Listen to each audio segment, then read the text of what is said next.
Hey everyone, and welcome to SkillCapped.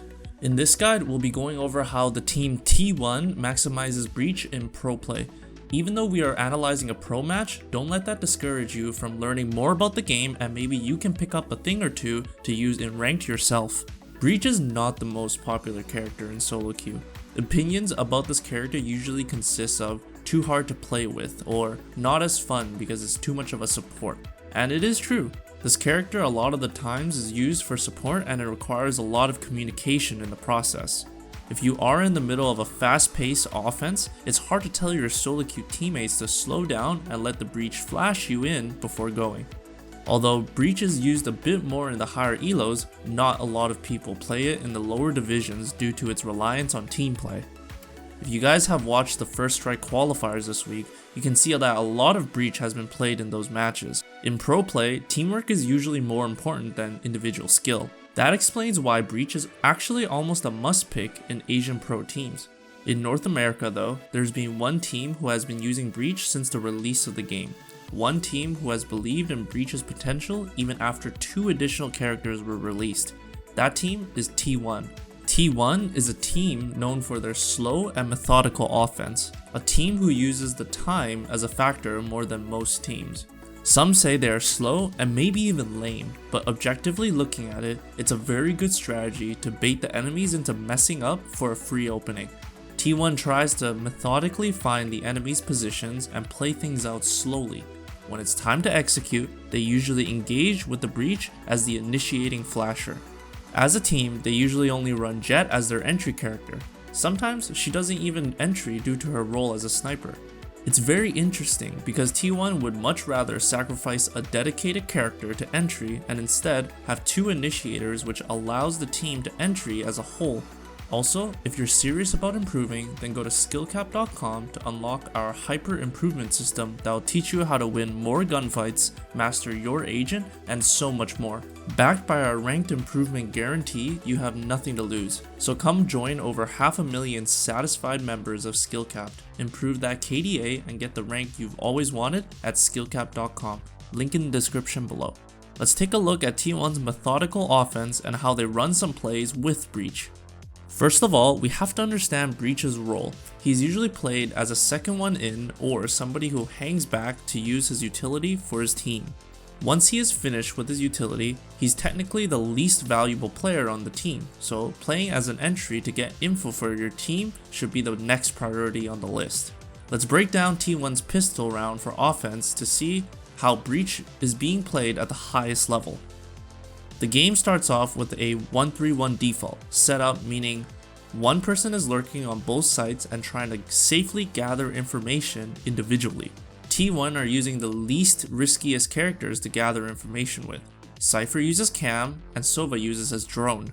The goal is to find the positions of where the enemies are playing in defense. The goal for middle is to push off of the information given by the lurkers on both sites. They can decide to go either cat or market, which leads to these sites. T1 decides to execute B as we see Sova rotating off of A while the 3 middle players go up mid-bottom and prepare to fight market. A smoke comes to cover CT and we can see the Jet running in to get the first contact of the round. Skadoodle uses his entire clip to break down the market doors, but unfortunately does not check the corner and gets fragged out by FNS. It's understandable though, because it is an unusual play to close the door to sight on your teammate in market, trapping them there. As Jet becomes the first victim of the round, her death as an entry gives information for the team to execute. Breach's kit is best when he knows exactly where the enemies are located. He flashes market and FNS gets fragged out with ease. While all that happened in market, Brax gets a kill on the enemy Phoenix and the only one left is the Sova on site, which they know because he shot an arrow from the backside.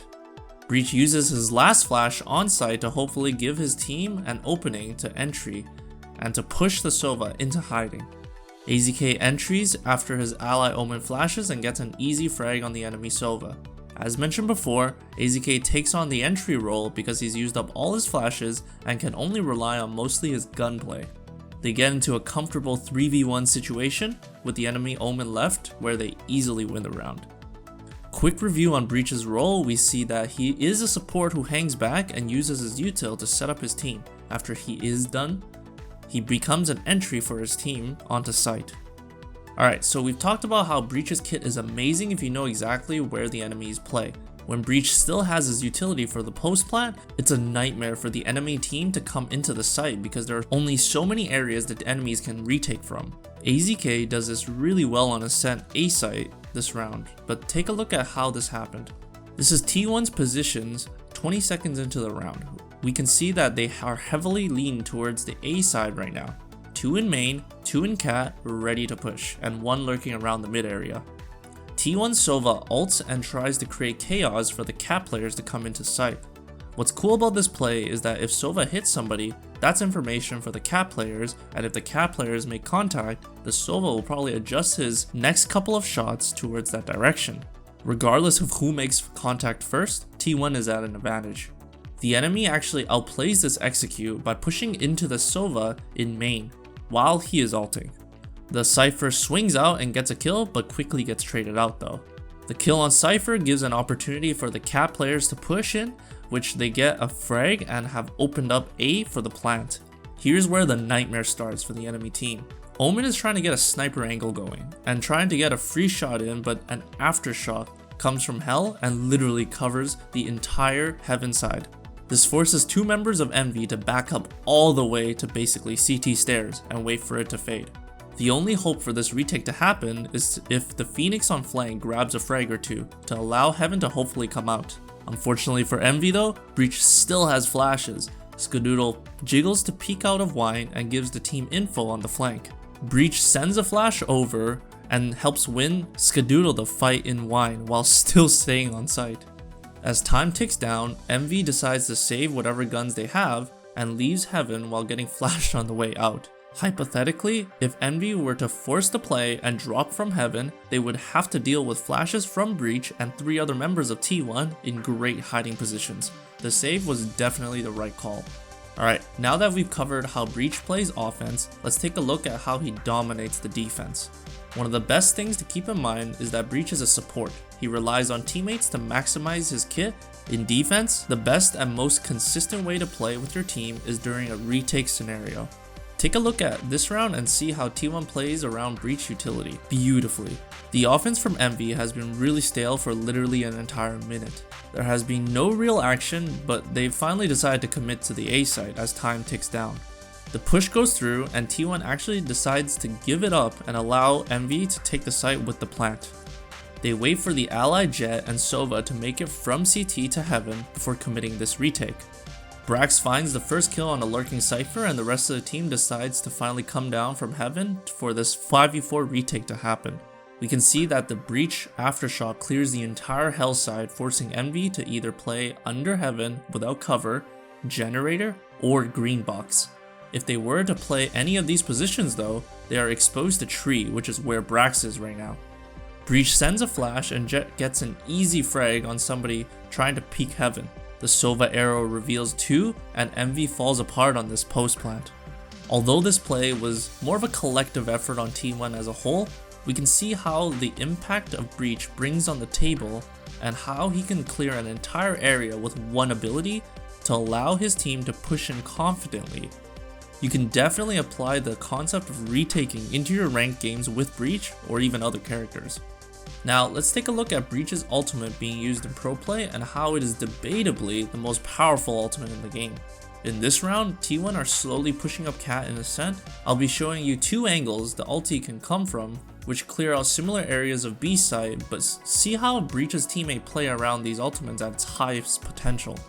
The team initiates onto market with a Breach flash and a Jet dash to try and clear out anybody inside. Afterwards, their goal is to push onto site and clear out the entire area with a numbers advantage. The Breach ultimate comes down and look at how Jet uses her utility in synergy.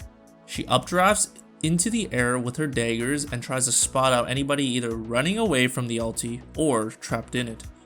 She finds Sova trying to avoid the ulti, but all the while worried about the push. He's looking at either lane or stairways because technically those are the only locations T1 can come from. Unfortunately though, T1 knows this and he eats a flash and allows Skadoodle to get an easy kill. Then he goes for the other player, which got caught by the Breach ult in stairs. The site is now clear for T1 to plant, and eventually they win out the round. Here's another look at how Breach engages this site from the main area. T1's Sova shoots the arrow for information and spots out the Cypher on site. Breach lets his ult rip and it clears out the entire site except backside, but the Cypher does not have enough time to move into that area. The moment Breach ult comes out, we can see Jett dashing onto site to try clear out the enemies. The Cypher though gets taken out by the Sova ult instead, which results in the site being overtaken by T1. This forces Luminosity to go into a rough retake situation, and T1 again takes the round off of it. Alright, that's it for this guide. Hopefully you guys learned some tips and tricks you can apply into your game for Breach in Ranked. And remember, if you want to improve, win more gunfights, and get the rank you've always wanted, then check out SkillCapped.com, link in the description below. Also, let us know in the comments section below if you think Breach is the best flashing agent in the game. And while you're down there, leave a like and hit that subscribe button with bells on to get more premium guides that help you improve. We here at SkillCapped want to thank you for watching, and we'll see you in the next one.